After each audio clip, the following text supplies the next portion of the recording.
తల్లి గర్భంలోని శిశువుకు హృదయ సంబంధిత సమస్య ఎదురవడంతో హైదరాబాద్లో రెయిన్బో హాస్పిటల్ డాక్టర్లు అరుదైన సర్జరీ చేశారు.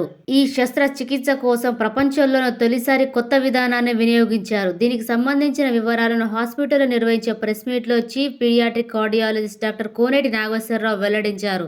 ఏపీలోని శ్రీ సత్యసాయి జిల్లా హిందూపురానికి చెందిన ఒక మహిళ రెండోసారి గర్భం దాల్చగా టిఫా స్కానింగ్ లో శిశువు గుండెలోని అయోటిక్ వాల్వ్ బ్లాక్ అయినట్లు గుర్తించారు. అక్కడి వైద్యుల సూచన మేరకు ఆమె రెయిన్బో హాస్పిటల్ ని సంప్రదించారు. అయోటిక్ వాల్వ్ పూర్తిగా మూసుకుపోయినట్లు వైద్యులు గుర్తించారు. వెంటనే చికిత్స చేయకపోతే గర్భంలోనే శిశువు చనిపోయే అవకాశం ఉంటుందన్నారు. పుట్టక ముందుకి అయోటిక్ వాల్వ్ బృహద్దమని కవాటం బ్లాక్ అయితే క్రిటికల్ అయోటిక్ స్టెనోసిస్ గా పిలుస్తారు. దీని కారణంగా గుండెలోని ఎడమ జఠరిక పెద్దగా అయిపోతుంది. దీంతో గుండె పనితీరు తగ్గిపోతుంది, వాల్వ్ లీక్ అవుతుంది. ఇలాంటి సమస్యకు చికిత్స చేసేందుకు ఇప్పటికే ఫీటల్ బెలూన్ అయోటిక్ వాల్వాటమీ విధానం అందుబాటులో ఉంది. 2013 నుంచి మన వద్ద కూడా ఈ తరహా చికిత్స చేస్తున్నారు. ఈ విధానంలో చిన్న సూది సాయంతో చిన్న బెలూన్ తో తల్లి గర్భం నుంచి శిశువు గుండె లోపలకు పంపి అయోటిక్ వాల్వ్ ను సగభాగం తెరుస్తారు. శిశువు పుట్టాక మిగిలిన భాగాన్ని మళ్లీ బెలూన్ పద్ధతిలో పూర్తిగా తెరుస్తారు. ఈ సర్జరీలు ప్రస్తుతం 60% విజయవంతమవుతాయి. దీనికి భిన్నంగా కొత్త విధానంలో 27 వారాల శిశువుకు శస్త్రచికిత్స చేశారు. మొదట గర్భస్థ శిశువుకు తల్లి గర్భం ద్వారా మత్తుమందించి పెద్ద నీడిల్ క్యాథెటర్ ద్వారా గుండెకు 3.5 మిల్లీమీటర్ల మందంలో రంధ్రం చేసి 4.5 mm బెలూన్ ను పంపి మూసుకుపోయిన వాల్వ్ ను పూర్తిగా తెరిచారు. బెలూన్ బయటకు వచ్చినప్పటికీ గుండెకు చేసిన రంధ్రం ద్వారా రక్తస్రావం అయ్యే ప్రమాదం ఉంది. అందుకే రంధ్రం నుంచి రక్తస్రావం జరగకుండా 4.5 mm పరిమాణం ఉన్న డివైస్ ను పంపి మూసివేశారు. దీంతో కొన్ని రోజులకే శిశువు గుండె పనితీరు మెరుగుపడింది. ఈ ప్రక్రియ మొత్తం గత సంవత్సరం సెప్టెంబర్లో నిర్వహించారు. నెలలు నిండడంతో మహిళ నవంబర్ 5న బిడ్డకు జన్మనిచ్చారు.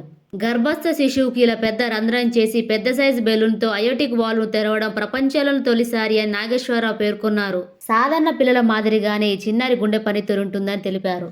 3 సంవత్సరాల క్రితం భారత్ ప్రపంచంలోని 3వ అతిపెద్ద ఆటోమొబైల్ విపణిగా అవతరించింది. వాహనాలు పెరిగే కొద్దీ టైర్లకు గిరాకీ పెరిగిపోతుంది. ఈ నేపథ్యంలో భారత్ లో వాడేసిన టైర్లు పెద్ద మొత్తంలో పోగుపడుతున్నాయి. దీనికి తోడు యూకే, ఆస్ట్రేలియా, యుఏఈల నుంచి ప్రతి సంవత్సరం దాదాపు 8 లక్షల మెట్రిక్ టన్నుల వాడేసిన టైర్లు ఇండియాకు దిగుమతి అవుతున్నాయి. ఈ క్రమంలో ప్రతిరోజు ఇండియాకు 2.75 లక్షల వాడేసిన టైర్లు పుట్టుకొస్తున్నాయి. దేశీయంగా మున్సిపల్ ఘన వ్యర్థాల్లో టైర్ల వాటా దాదాపు 1%. వాడేసిన టైర్లను ప్రమాదకర వ్యర్థాలుగా పరిగణిస్తారు. ఇవి తేలిగ్గా భూమిలో కలిసిపోవు. టైర్లకు నిప్పంటుకుంటే పర్యావరణంలోకి విషవాయువులు విడుదలవుతాయి. చాలా దేశాల్లో టైర్ల పునఃశుద్ధికి చట్టాలు అంగీకరించావు. వాడేసిన టైర్లను వదిలించుకోవడానికి ఆయా దేశాల్లో కొన్ని సంఘాలు పనిచేస్తున్నాయి. భారత్ లాంటి దేశాలు ఆ సంఘాల సాయంతో వాడి పారేసిన టైర్లను దిగుమతి చేసుకుంటున్నాయి. వీటిని పలు రకాలుగా వినియోగిస్తారు. ముఖ్యంగా దిగుమతి చేసుకున్న టైర్ల మీద కొత్తగా రబ్బర్ పొర వేసి మరోసారి ట్యాక్సీలకు, ఇతర వాహనాలకు అమరుస్తున్నారు. ఇలాంటి టైర్లను వేగంగా వెళ్లే వాహనాలకు ఉపయోగించడం సరికాదని నిపుణులు చెబుతున్నారు. తక్కువ వేగంతో వెళ్లే ట్రాక్టర్లు లేదా ఎడ్ల బండ్లకు వాడొచ్చని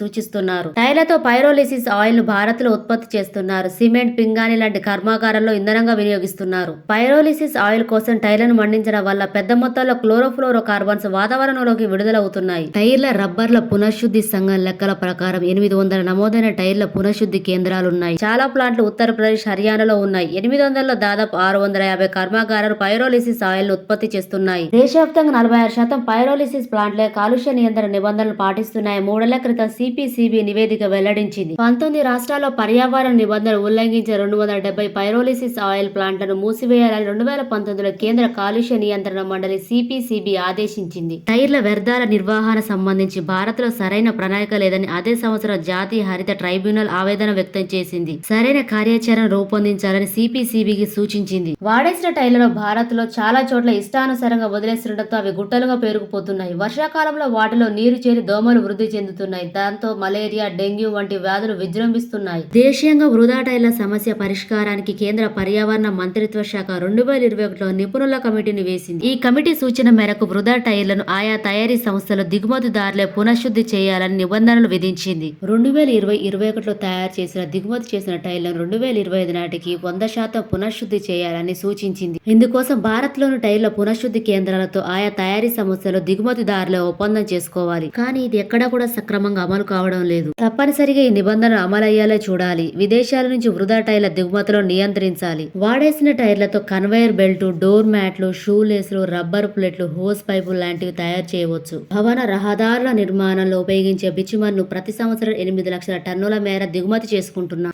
టైర్లను పలు రసాయన చర్యలకు గురి చేయడం ద్వారా వచ్చే పదార్థాన్ని బిచ్మన్లో కలపడం ద్వారా వృధా టైర్ల సమస్యను చాలా వరకు పరిష్కరించవచ్చు. దేశీయంగా టైర్ల రబ్బర్ పునఃశుద్ధి పరిశ్రమ విలువ ప్రస్తుతం 3,500 కోట్లు. వాహనాలు పెరుగుతున్నందువల్ల రాబోయే రోజుల్లో ఇది మరింత వృద్ధి చెందుతుంది. ఈ నేపథ్యంలో ఈ పరిశ్రమలన్నీ కాలుష్య నియంత్రణ నిబంధనలు పాటించేలా గవర్నమెంట్ సరైన చర్యలు తీసుకోవాలి. ఎప్పటికప్పుడు తనిఖీలు నిర్వహించి నిబంధనలు ఉల్లంఘించిన పరిశ్రమల్ని మూసివేయాలి.